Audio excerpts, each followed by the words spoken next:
High আসলে আমরা কোন দোয়া পড়ব বা কি আমল করব, এ প্রসঙ্গে বেশ কিছু ভুল ধারণা আমাদের সমাজে প্রচলিত আছে। একটি ভুল ধারণা আমাদের সমাজে প্রচলিত আছে, সেটা হলো আমরা মনে করি হাই আসলে লা হাওলা ওয়ালা কুওয়াতা ইল্লা বিল্লাহ পড়তে হয়, অথচ এটি ভুল ধারণা। কোরআন এবং হাদিসের কোথাও এরকম কোনো নির্দেশনা আমরা পাই নাই যে হাই তুললে লা হাওলা ওয়ালা কুওয়াতা ইল্লা বিল্লাহ পড়তে হয়। আরবে একটা নিয়ম প্রচলিত আছে, তারা হাই আসলে অনেকে আউযু বিল্লাহি মিনাশ শাইতানির রাজিম পড়ে। এটাও পড়ার জন্য নির্দেশ কোরআন হাদিসের কোথাও দেওয়া হয়নি।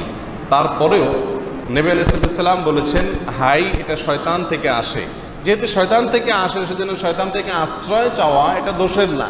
বাকি এটা যদি কেউ সুন্নাহ মনে না করে এমনি পড়ে তাতে কোনো অসুবিধা নাই। এর পাশাপাশি হাই তোলা প্রসঙ্গে বিজ্ঞানীদের দাবি হলো যে হাই তোলা এটা স্বাস্থ্যের জন্য খুব উপকারী। এর মাধ্যমে মানুষ অক্সিজেন গ্রহণ করে, অনেক স্বাস্থ্যের উপকার বয়ে আনে।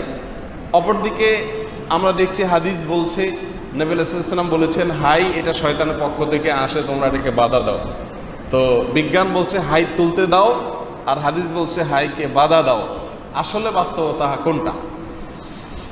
এই প্রসঙ্গে ইমাম নববী এবং আল্লামা মানাবী রাহিমাহুমুল্লাহ তাদের এবং আরও বেশ অনেক ওলামা ইকরামের কিছু ব্যাখ্যা রয়েছে। সবগুলো ব্যাখ্যাকে সামনে করলে যে জিনিসটি ফুটে ওঠে সেটা হলো কোনো প্রকার কন্ট্রাডিকশন নাই বিজ্ঞানের সাথে, রাসূল আকরাম সাল্লাল্লাহু আলাইহি ওয়াসাল্লামের হাদিসের সাথে কোনো প্রকার সংঘর্ষ নাই। আর সেটা এভাবে যে অতিরিক্ত হাই আসা এটা বিজ্ঞানও বলে স্বাস্থ্যের জন্য ক্ষতিকর, এবং সীমাতিরিক্ত হাই এটার ফলে নানা রকমের সমস্যা সৃষ্টি করে। অনেক বড় বড় রোগ আছে শরীরে, সেটা ইন্ডিকেট করে বেশি হাই আসা।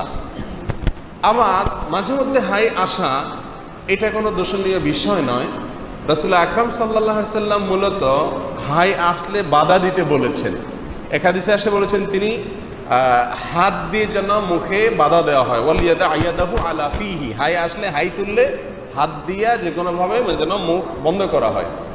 আর সেটাও বিজ্ঞানসম্মত, এই জন্য যে খুব বেশি সময় যদি হা করে থাকা হয় তাহলে মুখ দিয়ে জীবাণু তো দূরের কথা, মশার যে অবস্থা এখন ঢাকা শহরে, তাতে 2-4-5টা একসাথে ঢুকে যাওয়ারও আশঙ্কা আছে। অতএব নবী আলাইহিস সালাম যে হাত দিতে বলেছেন সেটা এই জীবাণু এবং ক্ষতিকর অনেক কিছু যাতে না ঢুকে সেজন্য। বিধায় বিজ্ঞানের সাথে হাদিসের এখানে কোনো কন্ট্রাডিকশন নাই। কোনো কোনো সময় হাই আসা স্বাস্থ্যের জন্য উপকারী হতে পারে, কিন্তু হা করে থাকা এটা স্বাস্থ্যের জন্য কিনা উপকারী না। তবে বেশি বেশি হাই আসা এটা শয়তানের পক্ষ থেকে। জিনে আক্রান্ত, দুষ্ট জিনে আক্রান্ত মানুষদেরকে আমি নিজের চোখে বহুবার দেখেছি, তারা খুব বেশি পরিমাণে হাই তুলতে থাকে। অনেক বেশি জিনের আক্রমণ যে ব্যক্তিদের উপরে থাকে অনবরত হাই তুলতে থাকে। বলেছেন যে শয়তানের পক্ষ থেকে এটা তখন একেবারে দিনের আলো মতো পরিষ্কার হয়ে যায়। তো হাই তুললে আমরা কি বলবো? কোনো কিছু বলার জন্য কোরআন হাদিসে কোনো বিশেষ পরামর্শ দেওয়া হয় নাই। আউযু বিল্লাহি লা হাওলা যদি এই উদ্দেশ্যে পড়েন যে এগুলো পড়লে শয়তান যাবে বা শয়তান থেকে আল্লাহর কাছে আশ্রয় চাইলাম, সে উদ্দেশ্যে আপনি পড়তে পারেন সুন্নাহ মনে না করে। আর যে জিনিসটি করতে হবে হাই তুললে সেটা হলো হাত দিয়ে যথাসম্ভব বাধা দিতে হবে। নবী সাল্লাল্লাহু আলাইহি ওয়াসাল্লাম বলেছেন ইদা তাফাআবা আহাদুকুম, তোমাদের কেউ যখন যদি হাই তোলে তাহলে সে যথাসম্ভব যেন সেটাকে বাধা দেয়, লুকানোর চেষ্টা করে। ওয়ালিয়াদা ইয়াদাহু আলা ফিহি, এবং মুখে যেন হাত দেয়। ওয়ালা ইয়াকুলু হা ফা ইন্না শাইতান ইয়াদহাকু মিনহু, হাই আসলে অনেকে বলে আহ হা, এরকম অনেক শব্দ অনেকে বলে। নবী সাল্লাল্লাহু আলাইহি ওয়াসাল্লাম বলেছেন এটা যেন কেউ না করে, কারণ এরকম করলে শয়তান হাসে। তাহলে হাই তুললে আমরা যথাসম্ভব বাধা দেব হাত দিয়ে বা কোনো কিছু দিয়ে, আর হা হু এ জাতীয় কোনো আওয়াজ করব না। এ হলো দুটি আমল।